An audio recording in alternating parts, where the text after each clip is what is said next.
अमित जी वादा किया था महंगाई कम करेंगे और दाल हो गई 200 रुपए। अभी मजा आएगा ना भिड़ो।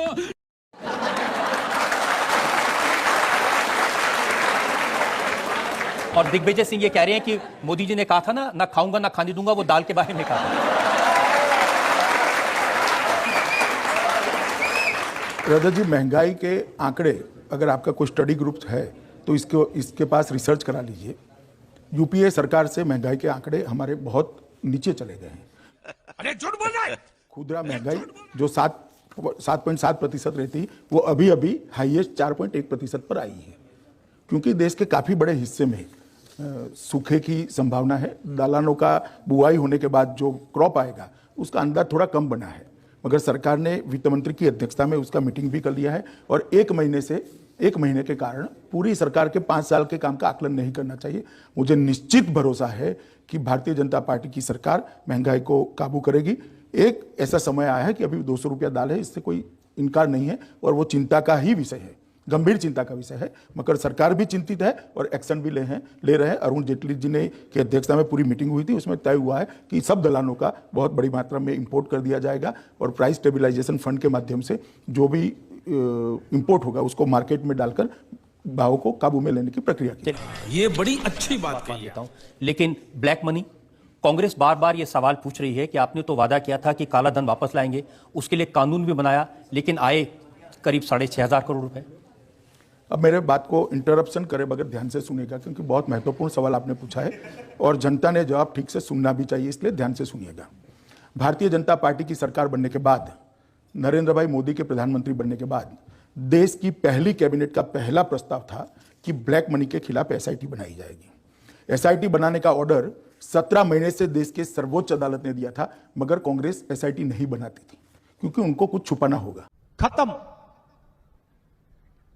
Bye bye, tata, good bye, गया। भारतीय जनता पार्टी की सरकार ने पहली कैबिनेट में पहला काम एसआईटी बनाने का किया।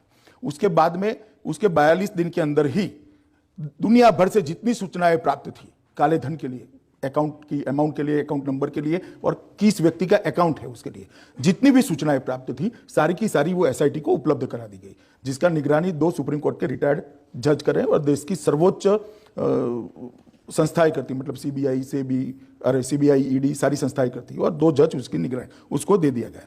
उसके बाद में प्रधानमंत्री और वित्त मंत्री दुनिया में जहां कहीं भी गए, उन्होंने काले धन पर एक कॉन्सेंसस बनाने का, एक वैश्विक सर्वसम्मति बनाने के लिए बहुत जोर दिया और उसको एक अच्छा परिणाम भी मिला है।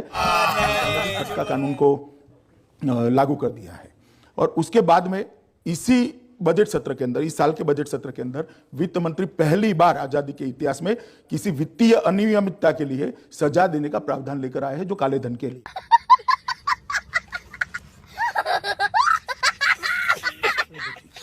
तो पहली बात तो एक कि भारतीय जनता पार्टी ने कुछ नहीं किया, ये बोलना ठीक नहीं है। सारे एक्शन हुए हैं और 60 साल की आजादी में 60 साल कांग्रेस का शासन रहा, एक भी नहीं हुआ है। सारे एक्शन भारतीय जनता पार्टी की सरकार और नरेंद्र मोदी ने लिया है। लेकिन सुने अभी मेरा जवाब समाप्त नहीं हुआ। आप सवाल के सतत मतलब मुझे ठीक से जवाब देने दीजिए। और अभी आपने कहा कि इतने 1000 करोड़ रुपया वापिस आया। देखिए रजत जी, ये एक कानून जो हम लाए हैं वो रिट्रोस्पेक्टिव इफेक्ट से है, मतलब हमारी कानून बनने के पहले भी जो लोग काला धन लेकर गए हैं विदेश में, अच्छा, या तो जिन्होंने ट्रांसफर करा दिया है, उनको हमने सजा का प्रावधान किया था। आगे पर जो गुनाह हुआ उसके लिए सजा का प्रावधान किया था, तो उनको एक फेयर मौका देने का प्रयास भारतीय जनता पार्टी की सरकार ने किया है कि भाई जिसने अब तक करा है सरकार के सामने आकर घोषणा कर दे, पेनल्टी भर दे, आपको सजा का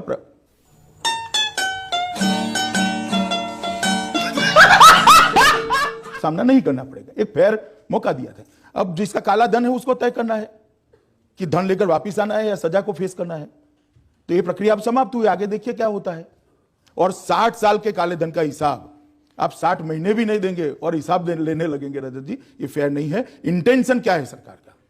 मैं इतना कहना चाहता हूं कि काले धन वापस लाने के लिए भी हम कटिबद्ध है, मगर इतना तो सुनिश्चित कर दिया है कि काला धन जाने की व्यवस्था नहीं। इसलिए हुआ अमित जी क्योंकि आपने थोड़े दिन पहले स्टेटमेंट दिया था, ये थोड़ा पुराना अखबार है मेरे पास में।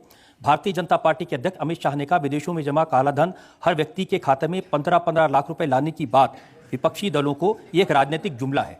अरे बाप रे, ये तो धोती खोल रहा है। मैंने जो कहा तो मैं फिर से रिपीट कर देता हूं। प्रधानमंत्री मोदी जी ने कहा था कि विदेशों में इतना काला धन है कि अगर उसका भागाकार कर दिया जाए, मतलब उसको डिवाइड कर दिया जाए, तो हर व्यक्ति के खाते हिस्से में 15 लाख रुपया आएगा। इसका मतलब किसी के बैंक अकाउंट में जमा नहीं होता। उनका कहने का तात्पर्य था कि जितना भी काला धन आएगा वो इस देश के गरीबों के हित में सरकार इसका उपयोग करेगी। अरे रुको जरा, सबर आप भी करो। समझ सकते हैं, जब भाषण देते हैं इमोशनली, तब जो बोलते हैं उसका इस तरह का फुल स्टॉप कॉमा में मीनिंग नहीं निकलता है। तो किस राहुल तरह जी से भी तो ये एक कह रहे हैं, देखिए सेकंड, बगैर एक- कॉमा एक- फुल स्टॉप के वो रोज पूछ रहे हैं 15 लाख कब आएंगे। नहीं वो उनकी समझ पर डिपेंड है।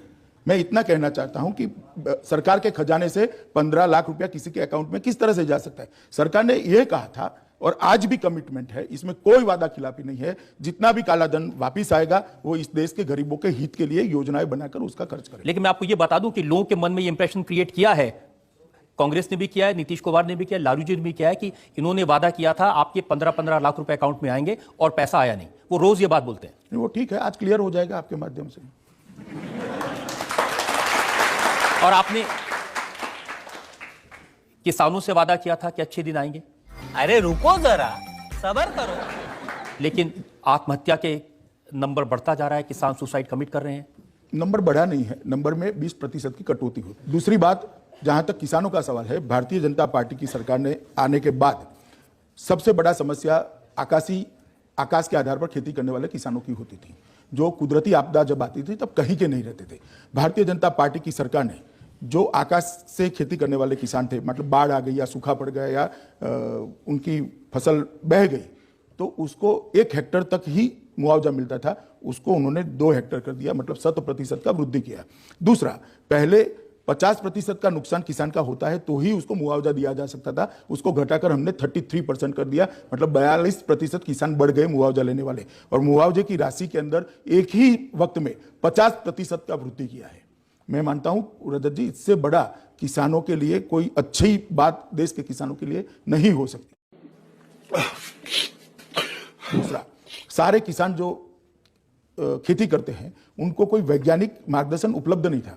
नरेंद्र भाई की सरकार ने, भारतीय जनता पार्टी की सरकार ने एक सॉइल हेल्थ कार्ड कर योजना लाए हैं, जिससे हर किसान को ये गाइडेंस मिलेगा। अपनी उसके पास एक पोथी होगी, सॉइल हेल्थ कार्ड होगा कि आपकी जमीन में कौन सा क्रॉप अच्छा रहेगा, कितना पानी चाहिए, कितना खाद चाहिए, कितना पेस्टिसाइड चाहिए। लेबोरेटरी के अंदर जो ज्ञान था वो लेबोरेटरी से लैंड पर लाने का काम ये भारतीय जनता पार्टी की सरकार ने किया है। और बजट का बहुत बड़ा हिस्सा जो 3 साल तक चलेगा, 70,000 करोड़ इस बार दिए और 2 साल तक इसमें बढ़ोतरी होगी। प्रधानमंत्री इरिगेशन योजना के माध्यम से इरिगेटेड लैंड का एरिया 14% से ज्यादा बढ़ाने का लक्ष्य भारतीय जनता पार्टी